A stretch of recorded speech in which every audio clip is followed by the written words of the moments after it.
Eu sou Manuel Carvalho e este é o P24. O caso Elon Musk.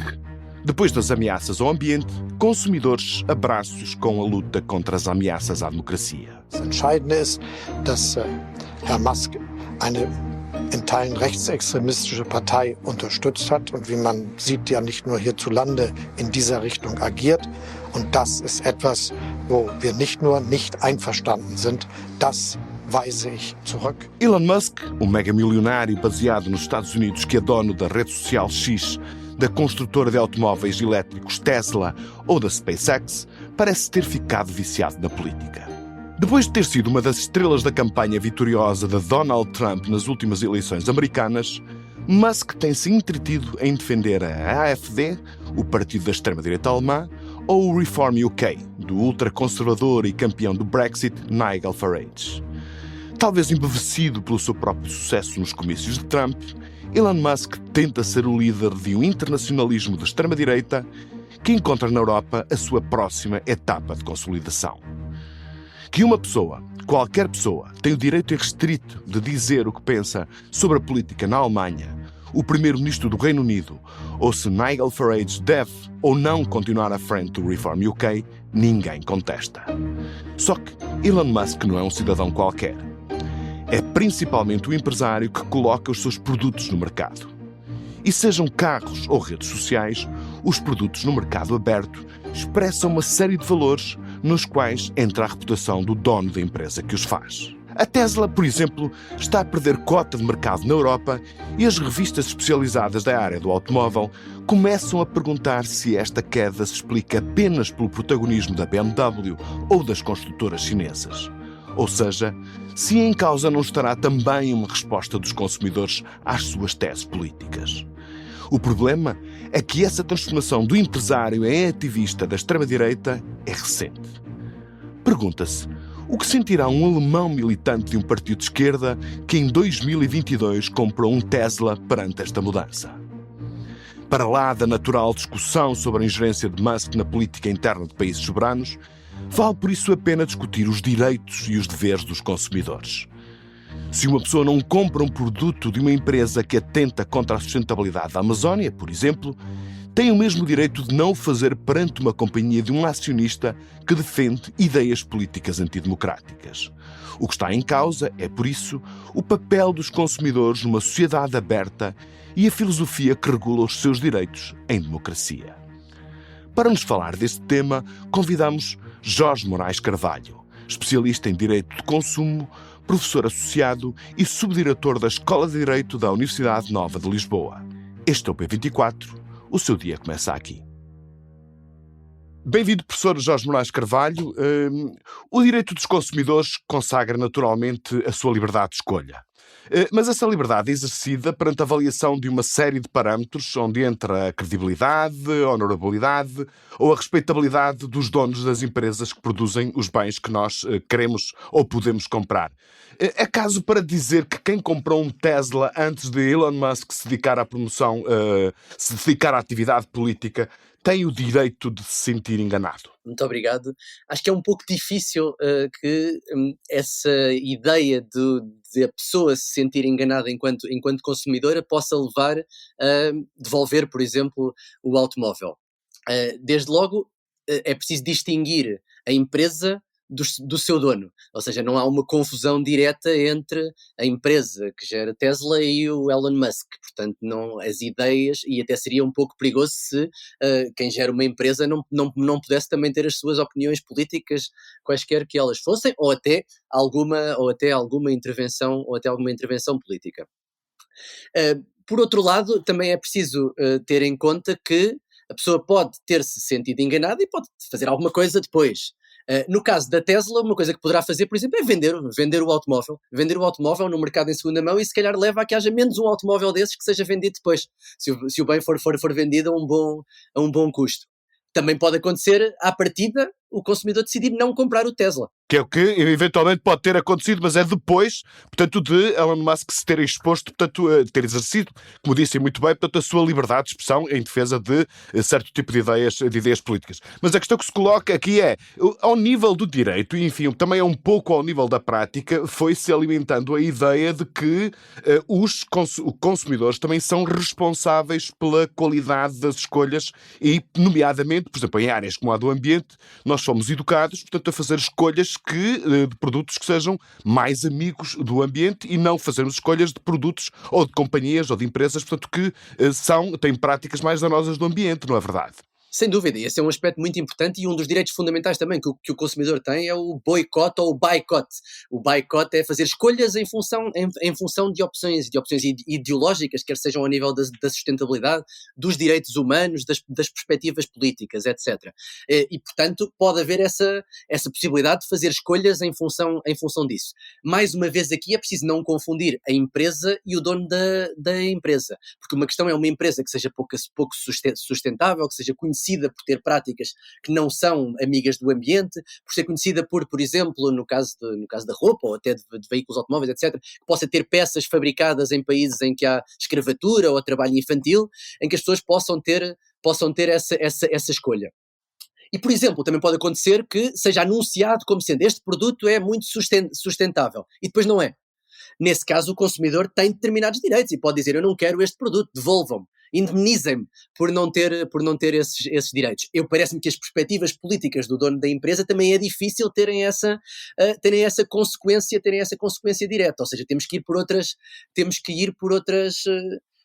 outras vias. Lá está, o tal boicote que pode ser posterior. Estou a pensar, no caso do Elon Musk também, a rede social, o X.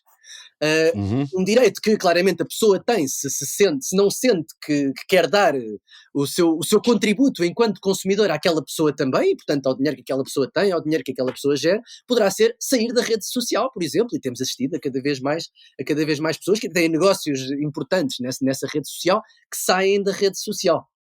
Depois de comprar um automóvel é um pouco mais difícil, porque devolver o automóvel com base na opinião, mais uma vez, do dono da empresa, parece-me demasiado exigente, demasiado forçado. O que tem que se fazer é depois qualquer coisa com aquele automóvel que possa causar algum impacto, se quiser ser consumidor com impacto social, que é o que cada vez mais pessoas hoje em dia querem, não é? Mas nós a cada passo ouvimos falar de uma democracia de consumidores, ou seja, portanto, como nós já referimos no ponto anterior, portanto, de haver uma certa responsabilidade social por parte das pessoas que consomem, no sentido, portanto, de promover, portanto, uma sociedade e uma economia mais sustentável. De que forma, portanto, é que o direito tende a estimular ou tende a incentivar essa comunhão de propósitos em relação, portanto, à sustentabilidade da economia ou da própria democracia? Esse é um tema que claramente tem estado na ordem do dia nos últimos anos, essencialmente a nível europeu. A Comissão Europeia tem apostado bastante em opções mais sustentáveis. Há várias normas que se impõem às empresas que têm que emitir relatórios e ter normas e ter práticas mais sustentáveis, e mesmo no domínio dos direitos dos consumidores, há determinadas normas que têm sido aprovadas para promover a sustentabilidade. Por exemplo, promover a reparação dos bens. Em vez de eu compro um frigorífico, compro um automóvel, qualquer bem, ao fim de algum tempo esse bem não funciona, a ideia que havia até agora era de que, não funciona, eu compro um novo. Hoje em dia está-se a promover a ideia de que os bens têm que ser reparáveis, tem que haver peças para eu poder substituir essa peça e não ter de comprar um automóvel novo. Os bens também têm que ser cada vez mais duráveis, durar mais tempo. Claro que, atenção, que durabilidade não significa necessariamente mais sustentabilidade. Pensemos, por exemplo, nos automóveis, em que se pensava que um determinado combustível era mais amigo do ambiente. E houve uma evolução no sentido de se perceber que não é assim tão amigo do ambiente um determinado combustível. E, portanto, um automóvel desses, se calhar até é bom que não seja muito durável. É bom tirar esse automóvel do mercado e substituir por automóveis melhores.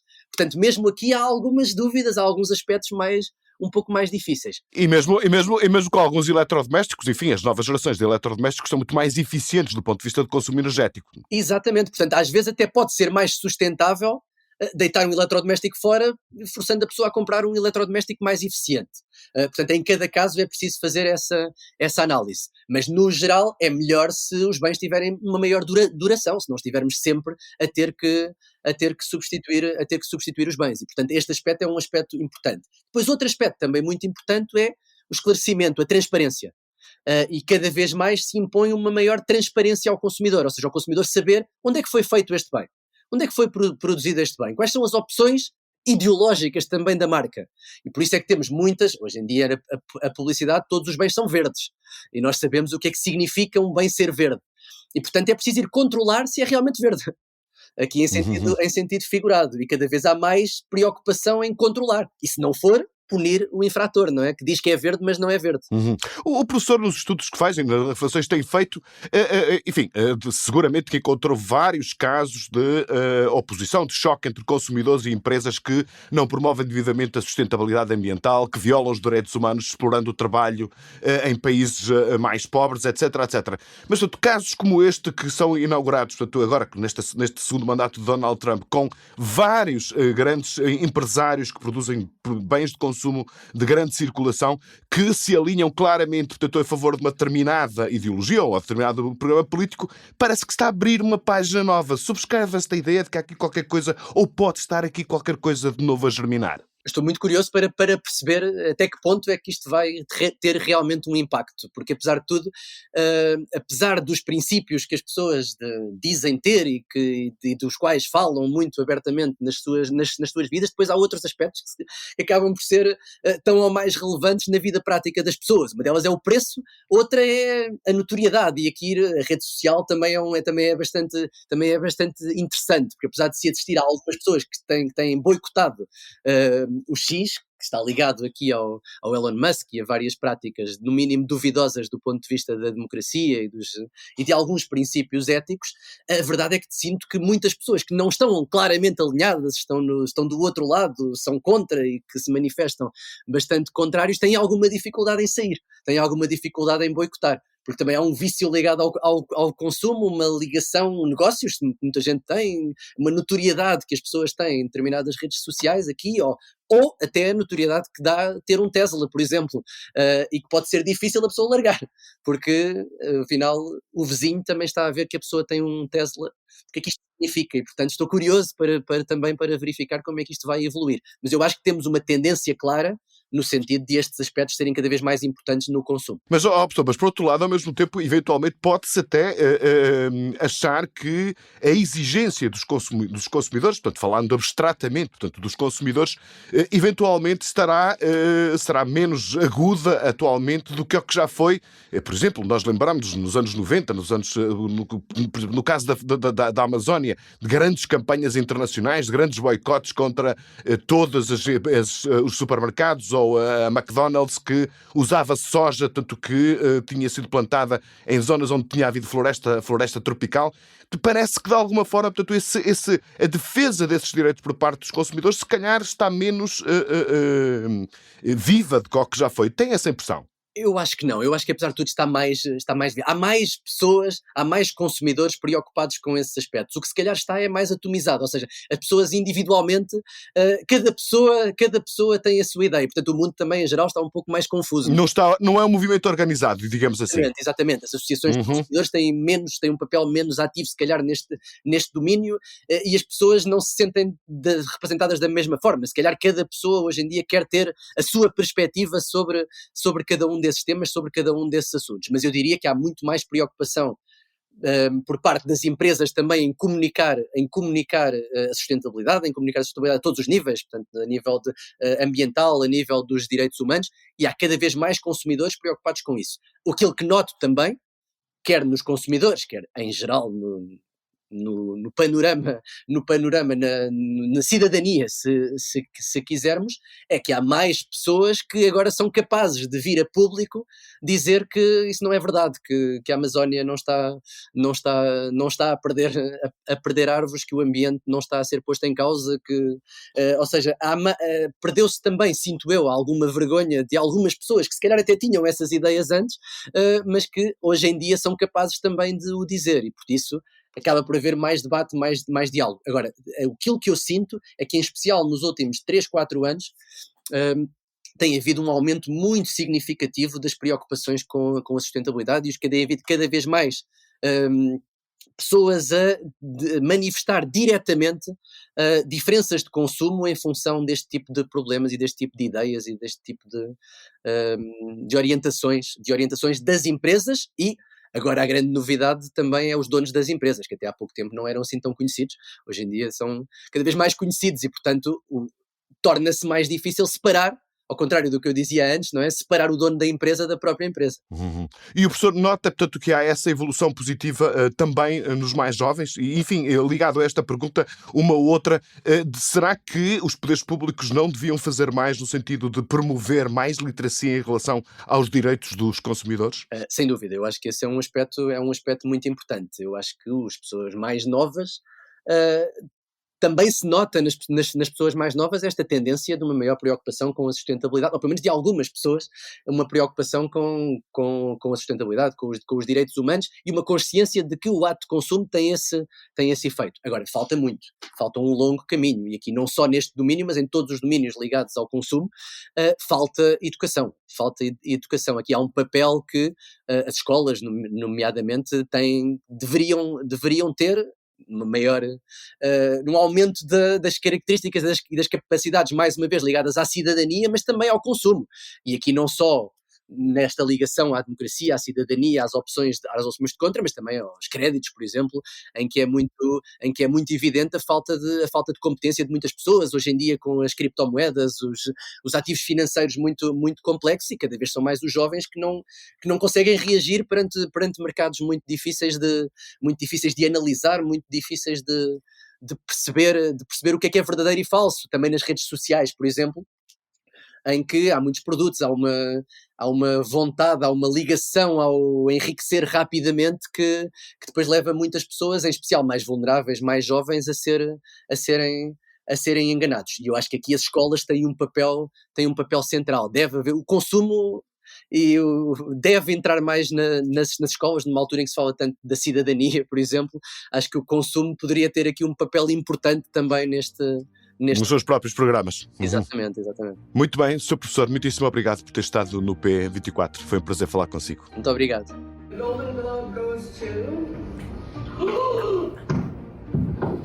Jesus. Fernanda...